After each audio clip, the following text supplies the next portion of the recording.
couldn't buy an almanac. I had to wait till someone threw one away. You told me once that you're not really a religious man, but a spiritual man. What is the difference? Spirituality is broader than religion. Religion is partisan and it's cultish, and religion is narrow. Spirituality is as broad as the world. People who practice spirituality didn't need a church. But they lived according to nature, and they respected the spiritual forces of the universe. Africans tried to bring man in harmony with nature. Western man, unfortunately, tries to defy nature. Now, when you say African and when you say Western, some of us who are being political might think those are code words for black and white. No, I'm talking about European and African. And if you want to get black and white out of it, well, be my guest, but I'm talking about a different human mindset in the world. And one interfered with the other to the other's detriment. European interference in the cultures of Africa and Asia and the Pacific, and their exploitation of these areas for themselves was not only to the detriment of the cultures and the people of that area, it was to the detriment of the world. How has that impacted you as an individual, Professor Clarke, from a child to a young man to a professor emeritus? How has that affected you? It has made me search for answers I otherwise would have kept quiet about. Like what? Why is it that one people have so much and another people have so little? And why is it that one people work so hard and other people work less and have more? What answers did you get? I seem to doubt whether this is God's will or man's activity and man's desire. Why do you think that is? It's a matter of power, and it's people coming out of the need and greed of one place. It's a matter of different cultural temperaments, different intentions, and different ways of looking at the world. I think the European looks at the world different from other people, and the African's view on the world was different from the European. Describe those differences, Professor. What are they? The European looks at the world because he came out of a thawed-out icebox. He looks at it in fear. I've got to conquer it. I must control it. And when you are secure, when you look at the world, and you see other people, you're curious. You try to get along with them. The European came into Africa as a guest. We are traditionally hospitable to strangers. We did not understand that stranger then. We do not understand that stranger now. Why don't we? What is it in history that tells us that we keep lacking an understanding, because maybe that lack of understanding has done something to put us in this position? Right now, no one had to fight their way into Africa. They came originally and was accepted by the Africans and treated well by the Africans. A difference in temperament, difference in intention. The African met the European after the Crusade period that has drained his economy and his manpower.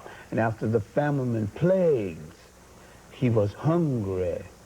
He had a different temperament. He wasn't about to make friends. He was looking for spices and sweets. He was looking for free labor, free resources. No.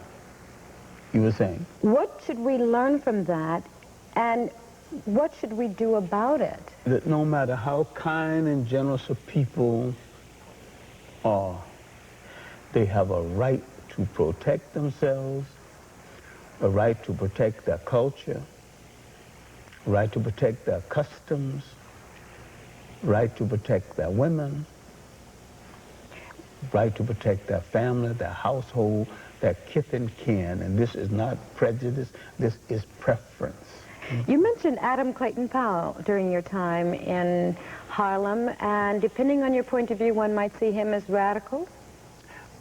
Radical, a man with great nerve and great skill.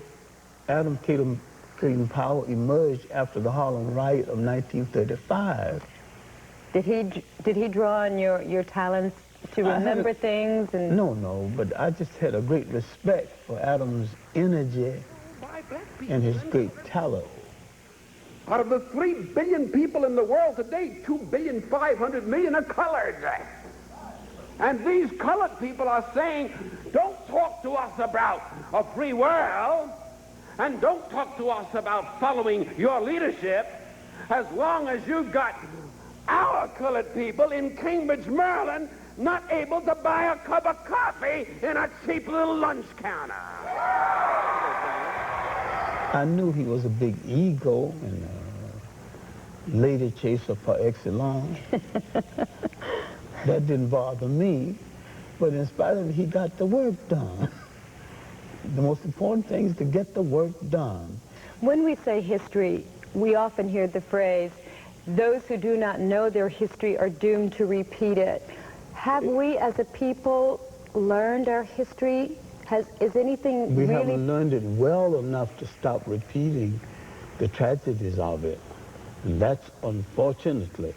I have repeatedly said history is a clock that people use to tell their political and cultural time of day.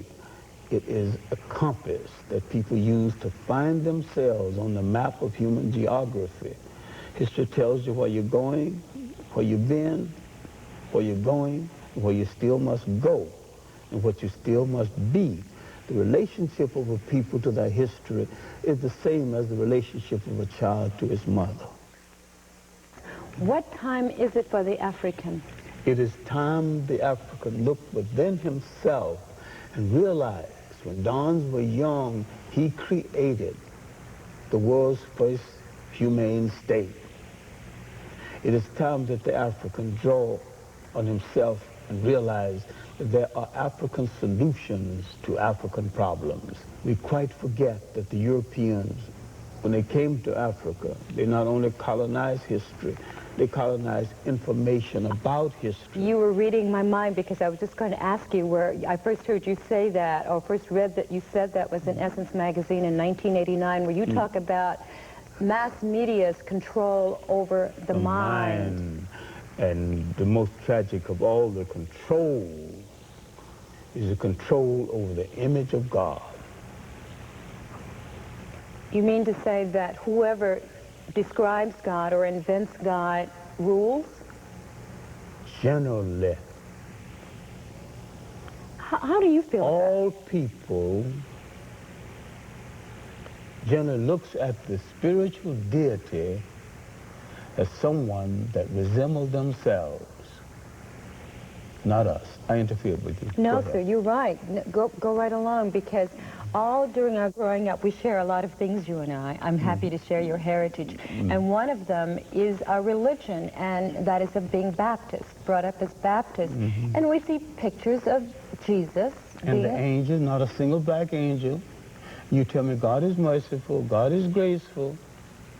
You mean he's not kind enough to let one little brown or black angel sneak into heaven? Come on, I ain't buying that. How do you view God? What is your view, your description? Different people view the deity in different ways. My spiritual guidance has been the search for truth and having the strength to face the consequences of truth even when it's against me. How does one who is African and religious reconcile the plight that the African has with his faith in God and God's love for him? The African is dealing with the African world over dealing with a terrible contradiction. The same people who taught you that faith and who gave you that image of God use the same religion and the same image to justify slavery. I want to know your truth. What are the words you live by, Professor? What is your credo? If I had any single marker for my own day-by-day living, is to try to contribute something in some way to the betterment of your own people and subsequently to the development of all people every day of your life without expecting any material return.